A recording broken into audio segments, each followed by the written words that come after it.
Mr. Speaker, the count is 61 yea, 49 nay, and the Clean Air Act of 1860 is passed. It was 1860. The Puritan leadership of the North, known to many as the Bushwhackers, successfully stalled the expansion of the lucrative southern hemp trade. The Clean Air Act of 1860 placed high tariffs on this life's blood of the South. This unjust act is most unbecoming of these gentle men of the North. Jefferson Davis, 1860. The profound effect of this act was to change the course of American history. As we all know, Jeff Davis was a hero in the Mexican campaigns.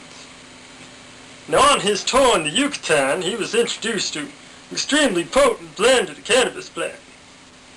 Peculiar weather in the Yucatan allowed even the local farmers to grow vast fields of the hemp. Is it hot in here? Now Jeff Davis was an avid horticulturalist, a savvy businessman. He saw this opportunity to revive his failing tobacco plantation. Now tobacco is a very difficult crop to cultivate, subject to the tobacco mosaic virus and a dozen other scourges. Now this cannabis is a hardy plant, grow tall as your horse. Now in fact, the local, they called it cannabis. It's very popular amongst the young men. They'd come from far and wide to hear Mr. Davis talk about his new crop, how it's going to revolutionize the South. Even the established gentlemen realized there was a leader in the making. Lincoln's outspoken support of this act was on a collision course with agricultural support of the South. Southern lawmakers, calling themselves cannabitionists, set forth a response that would shake to the foundations of our young nation. An influential Southern plantation owner, J.R. Reynolds, was set to the task of crafting the Southern response. In the opinion of this Northerner, J.R. Reynolds is a man of unkept moral stature and appearance. John Smith, 1861. The Cannabation Proclamation was set forth by Jefferson Davis to the legislatures of the South. Their voice was unanimous. Pot would prevail. These recent events have convinced your countrymen that we may no longer go forth as one union. Like Cain and Abel, we are brothers divided. Jefferson Davis, 1861. The South had seceded. Washington, D.C., the capital of the nation, had become the hub of hemp trade. The prosperous Virginia hemp distributor, Winston and Company, produced the most popular blend in the nation, the Potomac Cut. The ships were loaded high at the port of Washington. Within hours of secession, the proud Virginian crew dumped the prized cargo into the harbor in protest of Northern arrogance. Now you have to understand that Lincoln was no stranger to the South. His last campaign brought him through the state of Georgia. Now in Macon, Georgia,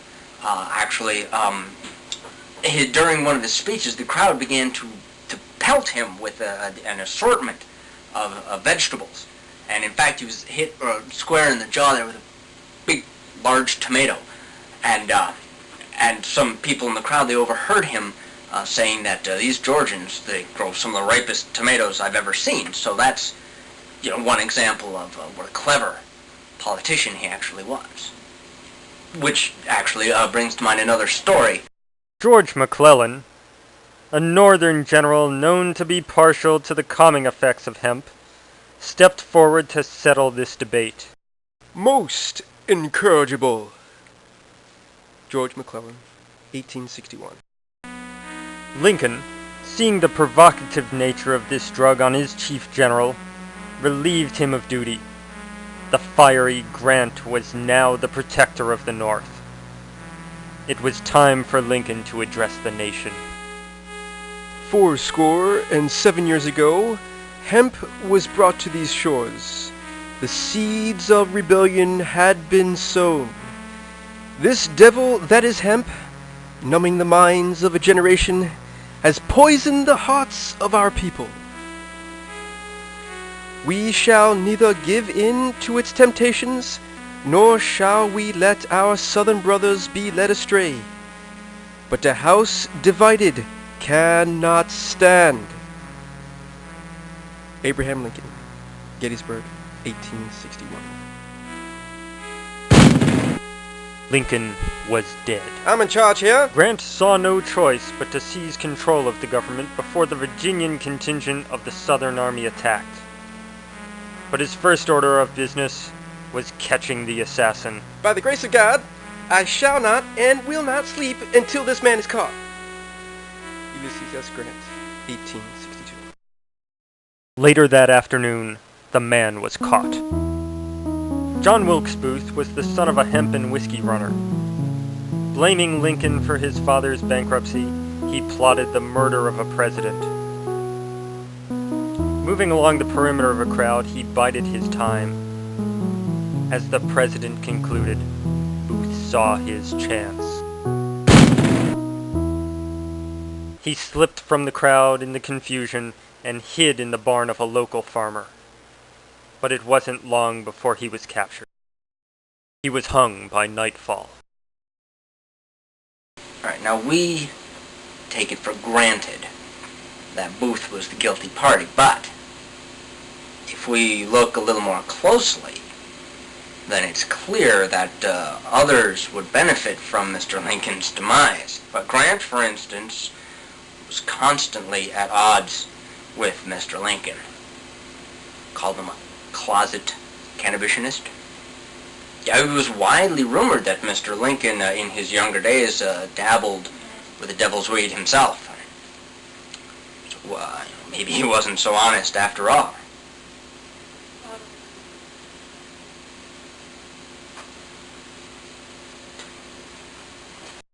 Grant had appointed General Horatio Burnside to the post of Chief General. Demanding swift action against the forces of Virginia, he sent Burnside with the largest standing army on the face of the earth across the Potomac. The Southern forces were outnumbered, but under the command of the military guru Robert E. Lee, they would fight valiantly. His second in command, Stonewall Jackson, was a man of the men. The Southerners were willing to risk all. The disheveled appearance of the rebel brigades frightened our God-fearing northern boys. The foul odor of their habit permeated our encampments, and the loud yelling of the sinful rebels has left our forces without sleep for days. I'm afraid we are not prepared for this war, Mr. President. William Tecumseh Sherman, 1863. An agitated and impatient Grant relieved Burnside of his post. Addressing the men, he stated, I'm in charge here. Grant knew the key to Northern victory was cutting the lines of supply. He ordered attack that evening. With the battle cry, "Shoot straight and sober," he rallied his troops to victory. In desperation, Lee surrendered. The Union had been preserved. I call upon my brothers to lay down their hemp and to awaken from that sweet slumber that we have enjoyed these past years. From this time forward, let us light our sober fires in a united hearth. Robert E. Lee, 1864.